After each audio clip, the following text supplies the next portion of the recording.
Alright, so in this video, I'm going to be talking about the 6 most boring stadiums in America, kicking it off with Nationals Park. This is my default, pretty much always most boring stadium in the MLB. It does look like an extension of a minor league stadium. It looks similar to the stadium that hosts the College Baseball World Series games.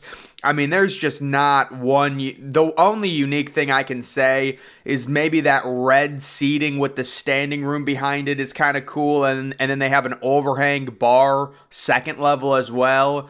But there's just nothing special about this stadium. Its upper deck design is nice. You know, it's a smaller upper deck. It's unique in the fact that, you know, the press box is so high up, the highest press box in all of baseball, which does make for some really annoying camera angles because of how far away it is from the action.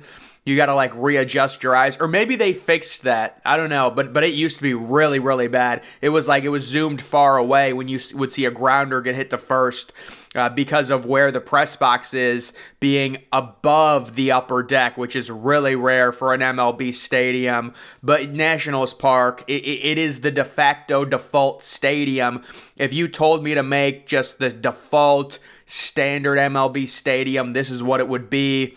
Opening in 2007, I guess it's understandable with the Nationals moving in from Montreal. The next one is, this is a stadium I don't think I've ever talked about because it's boring. What can I say? M&T Bank Stadium, home of the Baltimore Ravens. I'll give it credit for the purple seats. You know, that's a cool aspect of it. It's got some decent bricking on the exterior, but I just can't really say anything about it. You know, the one thing that's good about it is it does have the cutoff upper decks. FedEx Field learned the hard way that having a full ring upper deck go all the way around is just dumb. It looks horrible. And also it makes you feel like trapped in the stadium as opposed to cutting off the upper decks into 4 different sections, which is what M&T Bank Field has done. But it is what it is. I just can't say much about M&T Bank Field. You know, NFL stadiums tend to be a lot more bland, but this is like next level. The only unique thing about it is the split upper deck look. The lower bowl sections look very similar to FedEx Field, to where you've got your lower bowl, you've got a pretty wide club section, and then the upper deck as well. So M&T Bank Field, I like the seat design, I like the color, the exterior of it isn't bad. I would probably rank it 15th, 16th in terms of in terms of NFL stadiums, which is exactly average. They do have a pretty good home field advantage with Baltimore. They always seem to have a good record at home. I mean, Baltimore in general, you know, since they've existed, it seems like they've always been at least around 500, if not better. So that does help as well, and they always sell it out, the Ravens do. The next one is Capital One Arena, so you could also lump Wells Fargo Center in with this one. These are just the same thing. They got a renovation at the exact same time where they changed all of their seats, but they're the exact same thing. And I could do like 20 different NBA arenas that are pretty boring just because the interior of them all seem to be the same. It's getting better now where they're making newer ones and they're starting to include natural light and windows and different aspects of it. But just in general with arenas, they're all going to be designed relatively the same way. You've got a lower bowl, you've got some type of club section with suites, and then you've got an upper deck. You know, at least the positive thing with this when it comes to the Wizards home arena is it's a smaller upper deck. But to me, this arena always has struck me as just being extremely bland and extremely boring. I don't know why. I mean, the exterior of it is brutal, but it's just based off of its location, I think. And then the interior of it, again, it gets the renovation. It desperately needed a renovation. They're also doing something.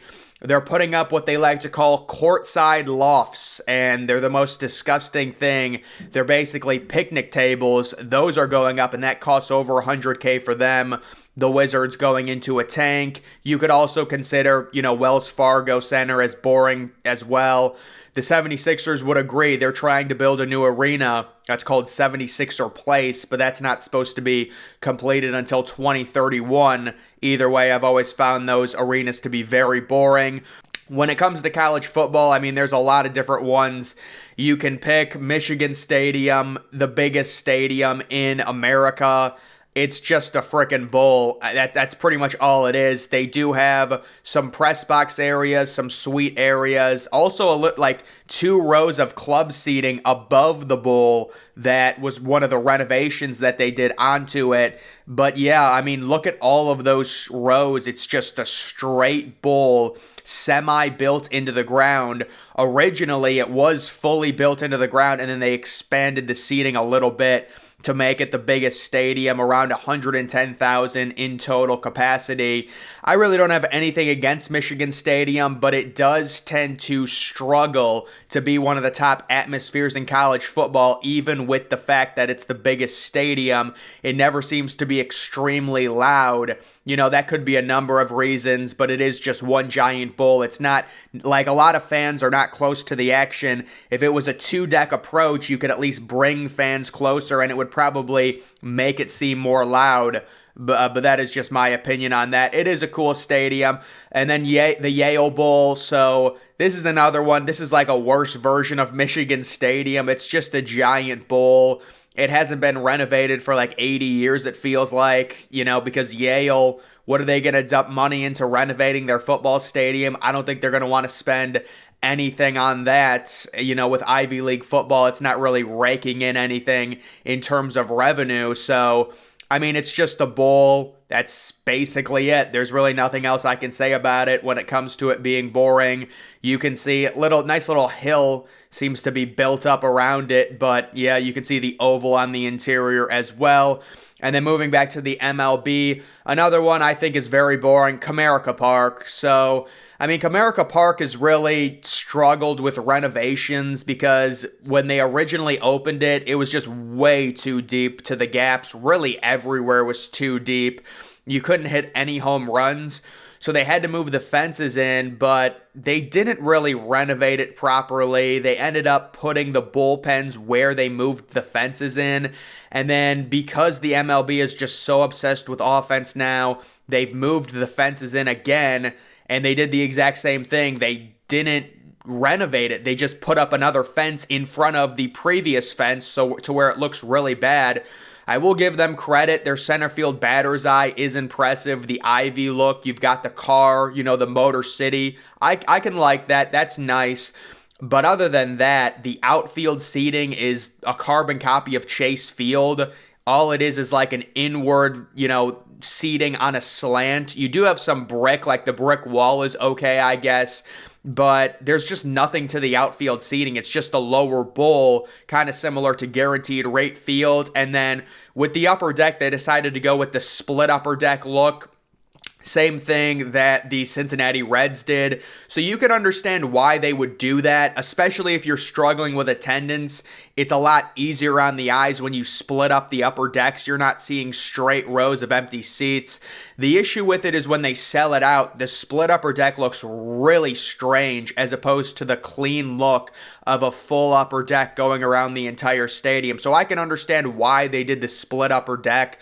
I really don't think split upper decks are going to be used much at all anymore. That was kind of like, you know, something that happened in the early 2000s, I feel like, when it comes to MLB ballparks. Now they're all going with kind of section approaches where it's a smaller section and then on top of that it's a bigger section. They're not splitting a side off of the upper deck like you see with Comerica Park, but there's just not much with Comerica Park that I can say is unique. Also, you can argue that Comerica Park probably like a bottom 10 stadium in the MLB. I mean, I would certainly rank it towards the bottom. It's not the worst. It's not bottom 5, but yeah, to me, there's just nothing special about it, and I think the double walls are really, really bad. The fact that they didn't do any type of renovation to those, it just comes off as cheap. But That's just my opinion. Either way, those are just 6 of the most boring stadiums in North America. You could include some other ones for sure, especially when it comes to college football. There's a lot to choose from. You know, Notre Dame has a very similar stadium to Michigan with the lower bowl, and then they recently renovated their suite level and added on to that. So there's a lot of different ones, but those are just the ones that I picked when it comes to boring stadiums in America. That's going to do it for this video, guys. Make sure you follow me on Twitter. Links to that's always in the description.